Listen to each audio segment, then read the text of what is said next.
मेरी झोपड़ी के भाग आज खुल जाएंगे राम। एक पुलिस कांस्टेबल जो आगे चल के 100 करोड़ से भी ज्यादा की संपत्ति का मालिक और एक ऐसा बाबा बनता है जिसके पैरों की धूल लेने के लिए 2.5 लाख लोगों की भीड़ उमड़ जाती है और इस धक्का मुक्की में 123 लोगों की जान चली जाती है। मंगलवार को भोले बाबा के सत्संग के बाद मची भगदड़ में 116 से ज्यादा भक्तों की मौत हो गई। एम्बुलेंस कम पड़ गई तो लोग शवों को कार में भरकर अस्पताल ले जाने लगे। हाथरस में हुए सत्संग के बाद मची भगदड़ में 123 लोगों की जान चली गई थी। इस घटना के बाद हरि नारायण साकार उर्फ भोले बाबा फरार है। गाय के गोबर से कैंसर जैसी बीमारियों को ठीक करने वाले पूकी बाबा से जब उसी गोबर की पहचान करने के लिए बोला जाता है तो जबरदस्ती पवित्र गीता और शास्त्रों को अपनी ढाल बनाने की कोशिश करते हैं। आप तो इसके जानकार हैं, विशेषज्ञ हैं, आप तो देखकर बता देंगे कि किसका है। नहीं, ये सब देख के बताने की चीजें नहीं है। ये फंस गया सीएम। एक ऐसा बाबा जिसको लोग अपना सब कुछ मानते हैं, वो बाबा सिर्फ इस चीज के लिए इतना गुस्सा होता है क्योंकि उनके दरबार के बीच एक पत्रकार कुछ सवाल पूछ रहा था। हम बेटा बागेश्वर वाले हैं, कच्ची गोली नहीं खेलते हैं। न कटा पढ़ ये तेरा इतिहास। क्या सिर्फ इस चीज के लिए किसी को अपने पैरों में गिराकर माफी मंगवाना सही है? परो पाँव मूड धर के परो माइंड मूड धर के हाँ पर अरे। जया किशोरी जी जो एक साइड में गाय को माता कहती है और दूसरी साइड में उसी गाय की स्किन से बनी 2.5 लाख के कस्टमाइज बैग्स भी कैरी करती है। अब वो तो कहती है कि उनका बैग लेदर का नहीं है, लेकिन एक्चुअल सच्चाई क्या है वो अभी आगे आपको पता चल जाएगी। कि वो एक कस्टमाइज बैग है, उसमें कहीं से भी कोई लेदर नहीं है। मैं अपनी गारंटी ले सकती हूँ पर मैं किसी कंपनी की कोई गारंटी नहीं लेती। चाहे आज से कई साल पहले के ढोंगी बाबा राम रहीम हो या आज के समय चल रहे पूकी बाबा या अभिनव अरोरा हो, आखिर ये सब लोग किस तरह से लोगों को धर्म के नाम पर लूट रहे हैं और एक्चुअल में इनके बैकएंड में किन बड़े बड़े लोगों का सपोर्ट है इनके ऊपर, आज यही जानेंगे इस वीडियो में। इस वीडियो में इन बाबाओं के चमत्कार, डार्क रियलिटी और ढोंग का इस तरह से पर्दाफाश हुआ है कि इनके असली चेहरे को जानने के लिए आप लोगों को किसी और रिसोर्सेज या वीडियो की जरूरत नहीं पड़ेगी। तो चलिए जानते हैं हजारों सालों से चली आ रही इस चमत्कार के भेष में लोगों को मूर्ख बनाने की परंपरा के बारे में। तो शुरू से शुरुआत करते हैं। वैदिक काल में ऋषि और मुनि लोगों को ज्ञान और धार्मिक शिक्षा देते थे। महर्षि वाल्मीकि ने रामायण लिखी और वेद व्यास जी ने महाभारत। ये असली स्पिरिचुअल लीडर थे जो लोगों की मदद करते थे। इनका कहना था कि आप दान करो लेकिन हमें नहीं बल्कि उस व्यक्ति को जिसको इस चीज की जरूरत है। और अगर फास्ट फॉरवर्ड करें आज के टाइम पर तो आज के बाबाओं का ये कहना है, पर अगर तुम शिष्य मानते हो अपने आप को और हम गुरु हैं तो गुरु परंपरा के नाते अगर कुछ भी तुम दे दो, अगर आप भी इंडिया टीवी का ये हाउस हमारे नाम करें हमें कोई दिक्कत। जब ब्रिटिश राज था तो उसी दौरान लोग बाबाओं और गुरुओं की तरफ इसलिए गए क्योंकि उन्हें एक रिफ्यूज चाहिए था अपनी कल्चर आइडेंटिटी बचाने के लिए। एग्जाम्पल के लिए जैसे उस टाइम पर स्वामी विवेकानंद जैसे जीनियस लीडर भी थे, लेकिन इसी टाइम पर कुछ लोगों ने धर्म का मिसयूज करना शुरू कर दिया अपने फायदे के लिए। आजादी के बाद जब देश आगे बढ़ने की कोशिश कर रहा था तो इन बाबाओं ने खुद को सॉल्यूशन प्रोवाइडर्स के रूप में प्रेजेंट करना शुरू किया। इसके बाद 20वीं सेंचुरी के आसपास जब टेलीविजन इंडस्ट्री काफी तेजी से ग्रो कर रही थी तो उस टाइम टीवी और रेडियो जैसे मीडियम्स ने इन बाबाओं को एक मास ऑडियंस तक पहुंचाने में काफी हेल्प की और इसका रिजल्ट ये हुआ कि ये बाबा अपने इन्फ्लुएंस और वेल्थ को एक्सपोनेंटली बढ़ा पाए। और आज के समय ये बाबा लोग अपने पूरे के पूरे बिजनेस को सोशल मीडिया के थ्रू रन कर रहे हैं। चाहे ऑनलाइन इवेंट बुक करना हो, लाखों भक्तों की लाइन में सबसे आगे बैठना हो या खुद का ऑनलाइन वेबसाइट चलाना हो, ये सारी चीजें खुद को अंगूठा छाप बताने वाले ये बाबा कर रहे हैं। चरक, सुश्रुत, बागभट्ट, इनकी संहिता बताइए, श्लोक बताइए, मैं अभी प्रूफ करता हूं। आपने मेरे को पहले बोला होता ना कि विषय में लेके आता आपको दिखाता। एक चीज पहले बोला होता ना कि विषय में लेके आता आपको दिखाता। बात बात पर यह कहना कि ये तो गीता में लिखा है और खुद को गीता का सर्वज्ञानी समझने वाले बाबा सवाल पूछने वालों को जवाब क्यों नहीं दे देते कि गीता के इस पेज के इस श्लोक में ये चीज मेंशन है, आप खुद जाकर वेरीफाई कर लो।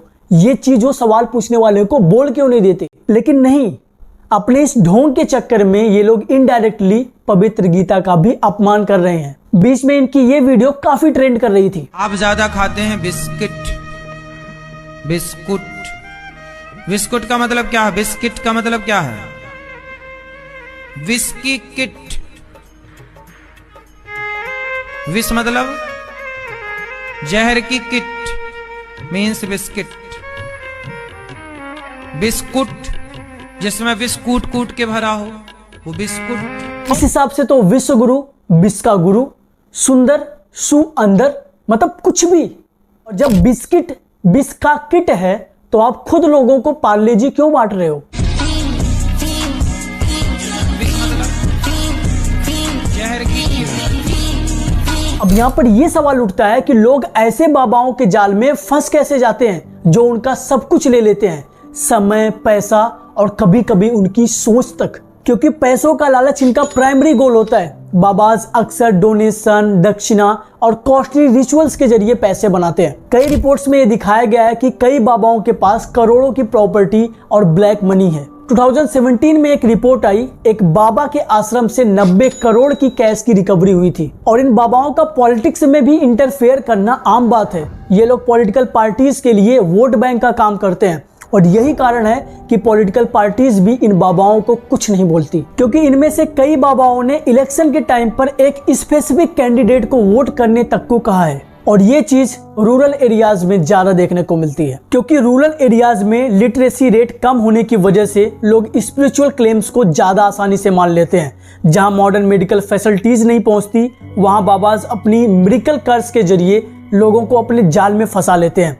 क्योंकि आज भी रूरल एरियाज में कास्ट और कम्युनिटी बेस्ड बिलीफ सिस्टम काफी स्ट्रॉन्ग है, जिसमें बाबा अपने प्रभाव को और अपनी पकड़ को और ज्यादा बढ़ाता है। और ये चीज इस वीडियो में साफ साफ देखने को मिलती है। राटौली गांव में पीछे एक ट्रांसफार्मर लगा हुआ, लेकिन दोस्तों बार बार इस ट्रांसफार्मर पर रात में दिन में आग लग जाता है, बार बार तार जल जाता है, लाइन कट जाता है।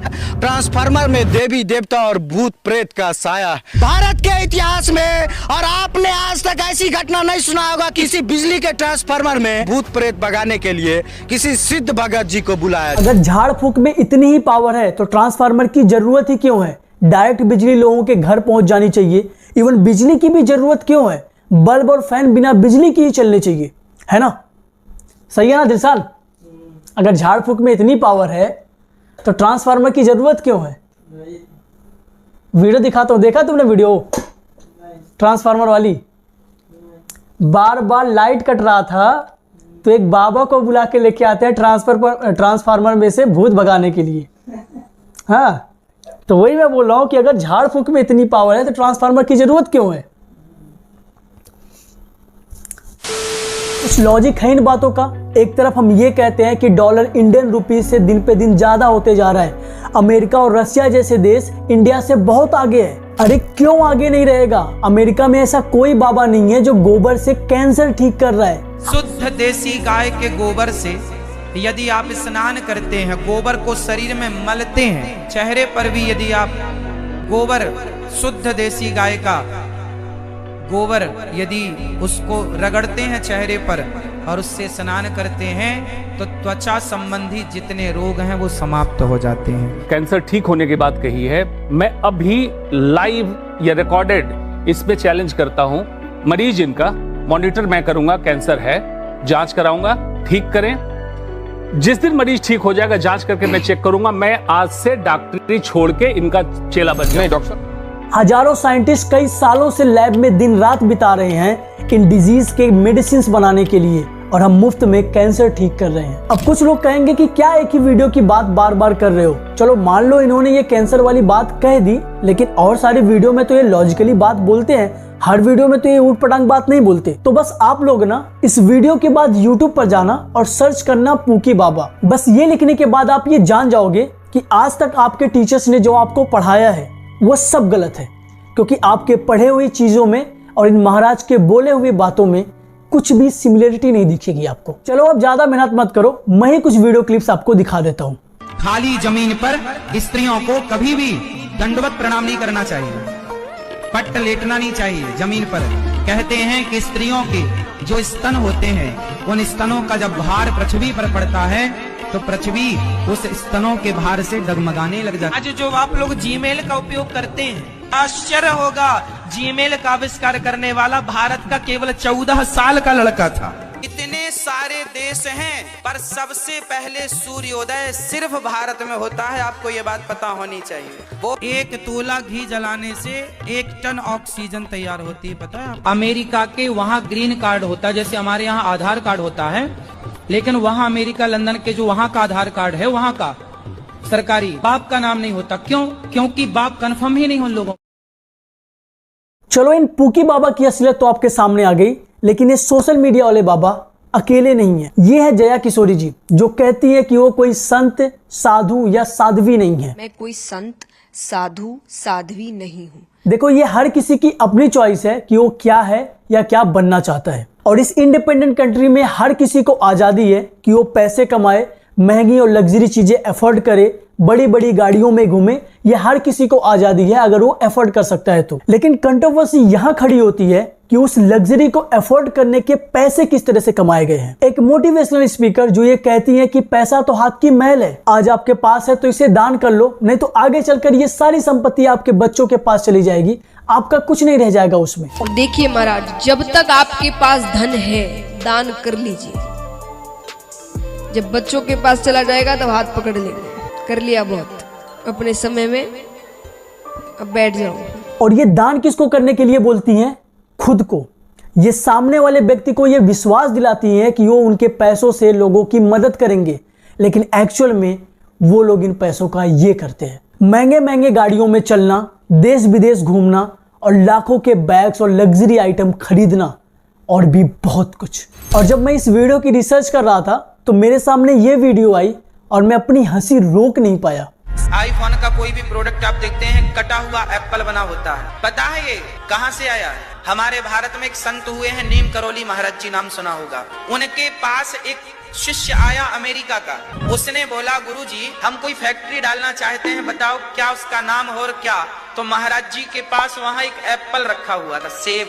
तो महाराज जी ने सेब को खाया और खा के चेले को पकड़ा दिया, ये रहा तेरी फैक्ट्री का सैंपल। उसने उस खाए हुए एप्पल को इतना बड़ा ब्रांड बना लिया कि आज पूरी दुनिया में सबसे बड़ा ब्रांड है उसका। सच में आई हैव नो वर्ड्स। ये बात सच है कि स्टीव जॉब इंडिया आए थे, लेकिन वो आए थे 1974 में, जब वो महज 18 साल के थे और उनकी लाइफ में काफी प्रॉब्लम चल रही थी। उन्हें किसी तरह नीम करोली बाबा के बारे में पता चला कि उनके पास जाने से ऐसी प्रॉब्लम्स का सोल्यूशन मिल जाता है और उनके पास जाने से काफी पीसफुल वाइब्स आती है। ये सारी चीजें जानकर वो इंडिया आते हैं 1974 में, और यहाँ आकर उन्हें ये पता चलता है कि नीम करोली बाबा का पिछले साल ही देहांत हो गया है। मतलब 1973 में ही नीम करोली बाबा की डेथ हो गई थी और स्टीव जॉब आए थे 1974 में, यानी इनकी डेथ के 1 साल बाद। और ये पूकी बाबा हजारों लाखों की भीड़ में इतने कॉन्फिडेंस के साथ ये सारी बातें कहते हैं।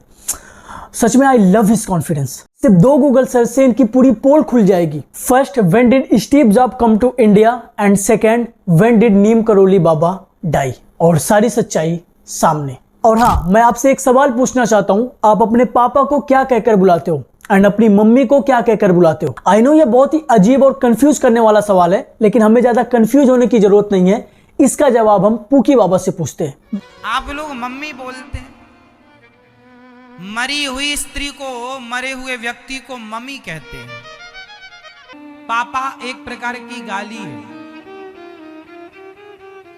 पापा मतलब गाली, ए पापा मतलब पाप, ए पाप। यहाँ अब ये कन्फर्म कर लो कि ये तुम्हारा बाप है या पाप है। मतलब मन में जो भी अनाप शनाप आ रहा है बस बक दो। और हजारों लाखों लोग बिना किसी लॉजिक के आंख मूंद कर इन बाबाओं पर विश्वास भी कर लेते हैं। ये है बागेश्वर धाम के बाबा धीरेन्द्र कृष्ण शास्त्री। एक बार हमारी रामर से बात हुई, फोन कॉल पर। अब ये मत पूछना कि नंबर क्या था। हमने कहा क्यों दशानंद जी, माय डियर कैसे हो? तो उन्होंने कहा हेलो बागेश्वर वाले बोल रहे हैं। हम कहा जी। हम कहा भैया कैसे हो? और आप ये जानकर सरप्राइज नहीं होंगे कि इन बाबाओं को मानने वाले ज्यादातर लोग मिडिल क्लास से होते हैं या लोअर क्लास से होते हैं। और गांव के लोग अक्सर स्पिरिचुअल गाइडेंस के लिए बाबाओं के पास जाते हैं, क्योंकि वहां पर एजुकेशन और हेल्थ केयर सर्विस काफी लिमिटेड होती है। एक रिपोर्ट के मुताबिक रूरल एरियाज में 70% लोग अल्टरनेटिव हीलिंग्स और स्पिरिचुअल गाइडेंस के लिए बाबाओं की शरण लेते हैं। शहरों में भी स्ट्रेस और कंपटीशन की वजह से ज्यादातर मिडिल क्लास लोग स्पिरिचुअल सोलेस ढूंढते हैं और इनमें से ज्यादातर विक्टिम की एज 30 से 50 के बीच की होती है, जो अपनी पर्सनल और प्रोफेशनल लाइफ के प्रेशर से परेशान होते हैं। और जेंडर के हिसाब से इन बाबाओं के फॉलोअर्स में वुमेन का काफी बड़ा हिस्सा होता है, क्योंकि उन्हें स्पिरिचुअल हीलिंग और परिवार के लिए गाइडेंस की जरूरत होती है। और आप लोगों को लगभग हर एक दरबार में ज्यादातर औरतें ही मिलेंगी, और वो भी 30 से 50 साल के बीच ज्यादातर। अब आते हैं जया किशोरी जी पर। जया किशोरी सिर्फ एक कथावाचक ही नहीं, बल्कि वो एक बिजनेस वुमेन और एक आर्टिस्ट भी हैं। वो कैसे, अभी बताता हूँ। जया किशोरी जी का एक वेबसाइट है जिस पर वो प्रोडक्ट सेल करती है और पैसे अर्न करती है। सिमिलरली अगर आप किसी फील्ड में एक्सपर्ट हो, मीन्स आपको अच्छा डांस आता है, अच्छी एक्टिंग आती है या अच्छी सिंगिंग आती है, और आप अपने इस टैलेंट से लोगों को एंटरटेन करते हो, आप इससे अपने कॉन्सर्ट के लिए हजारों रुपए चार्ज करते हो, देन आप एक आर्टिस्ट के कैटेगरी में आते हो। लेकिन ये आर्टिस्ट और बिजनेस दो अलग कैटेगरी है, लेकिन जया किशोरी जी इन दोनों में एक्सपर्ट निकली। जैसे शाहरुख खान का एग्जांपल लें तो कई सारे कंपनीज के ब्रांड एम्बेसडर हैं, उनसे उनकी अर्निंग होती है, उनका खुद का प्रोडक्शन हाउस है जिससे उनकी कमाई होती है, एंड कमाल के एक्टर तो वो है ही। मीन्स बिजनेस और एक्टिंग दोनों साथ साथ चल रही है। ऐसे ही आपको भी पूरी आजादी है किसी भी काम को करने की और पैसे कमाने की। लेकिन यहाँ पर यह भी इंपॉर्टेंट है कि पैसा किस तरह से कमाया जा रहा है। क्या उस पैसे को आपने अपनी मेहनत और स्किल्स के जरिए कमाया है या लोगों को ठग कर। अब यहाँ पर आप लोग जया किशोरी जी को रिलेट करो। She is nothing but an artist, and वो एक एक इवेंट का लाखों चार्ज करती है। अब कुछ लोग कहेंगे कि इसमें गलत क्या है। वो तो खुद कहती है कि वो कोई संत या साधु नहीं है, ना ही उन्होंने संन्यास लिया है, और आगे चल के वो गृहस्थ जीवन भी बिताएंगी, तो इसमें गलत क्या है। देखो, लीगली भले ही ये गलत ना हो, बट एथिकली ये गलत है, क्योंकि वो भोले भाले लोगों को खुद के फायदे के लिए मैनिपुलेट कर रही हैं। अगर आप अपने घर में एक छोटी सी भी पूजा पाठ करवाते हो तो उसके लिए भी आपसे हजारों रुपए लिए जाते हैं।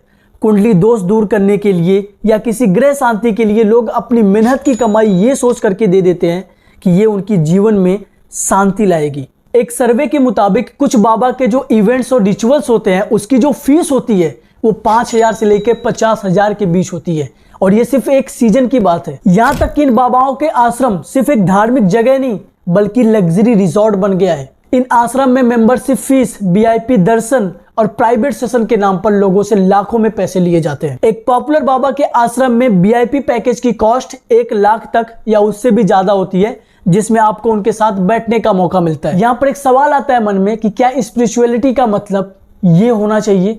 और इन बाबाओं का जो प्रवचन आता है टीवी पे, वो क्या आप लोगों को फ्री लगता है?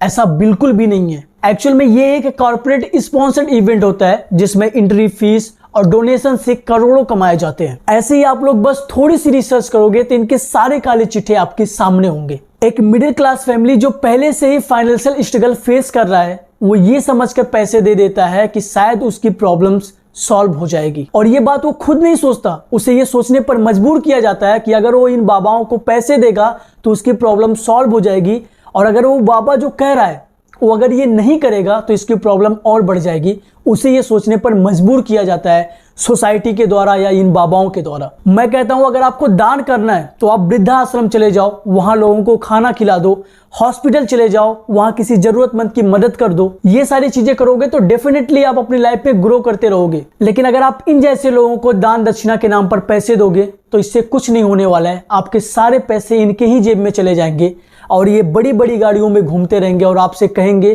कि सब कुछ तो मोह माया है, ये सारी चीजें छोड़ दो, जितना पैसा है सब हमारे पास लाके हमारी जेब में डाल दो, क्योंकि सब कुछ मोह माया है। हम घूमेंगे, तुम गरीब के गरीब ही रहो। हम बड़ी बड़ी गाड़ियां चलाएंगे और तुम एक स्कूटी भी अफोर्ड ना कर पाओ, क्योंकि वो खरीद के तुम क्या करोगे? सब कुछ तो मोह माया है, उसको लेके थोड़ी जाना है ऊपर। और जो लोग इन बाबाओं के चक्कर में पड़ जाते हैं वो आंख मूंद कर उन बाबाओं की बात को मानने लगते हैं। वो लोग वही करेंगे जो बाबा कहेंगे, और ये एक ऐसे समाज का निर्माण करता है जो प्रोग्रेस के बजाय दूसरे के ऊपर डिपेंड होने लगता है। अगर कोई बाबा बोले कि सिर्फ उसकी ही बातें सही है तो उस पर सवाल उठाना सीखें। अगर वो बाबा कोई स्पेशल प्रोडक्ट प्रमोट कर रहा है तो उसकी ऑथेंटिसिटी और पर्पस जरूर चेक करें। अगर आप मुझे फॉलो नहीं करेंगे तो आपका भला नहीं होगा। इस तरह की बातें सुनते ही अलर्ट हो जाएं। आपके आसपास के लोग जो रेशनल और अनबायस्ड हो उनका ओपिनियन लेना जरूरी है। ब्रेन वॉशिंग से बचना मुश्किल नहीं है अगर आप क्रिटिकल सोचते हैं और अपने इंडिपेंडेंस को मेंटेन करते हैं तो। और अगर आपको सच में किसी को सुनना है तो आप प्रेमानंद महाराज जी या स्वामी रामभद्राचार्य महाराज जी को सुन सकते हैं, जो एक्चुअल में आपको धर्म की शिक्षा देंगे, ना कि इन सो कॉल्ड कथावाचकों की तरह आपकी जेब खाली करके खुद की जेब भरेंगे। तो इस वीडियो को अपने उस दोस्त के साथ या अपने उन फैमिली मेंबर के पास भेजें जो इन बाबाओं के चक्कर में पड़ के फाइनेंशियली और मेंटली वीक होते जा रहे हैं। Thank you, goodbye. Let me take you back to a time when love was as precious as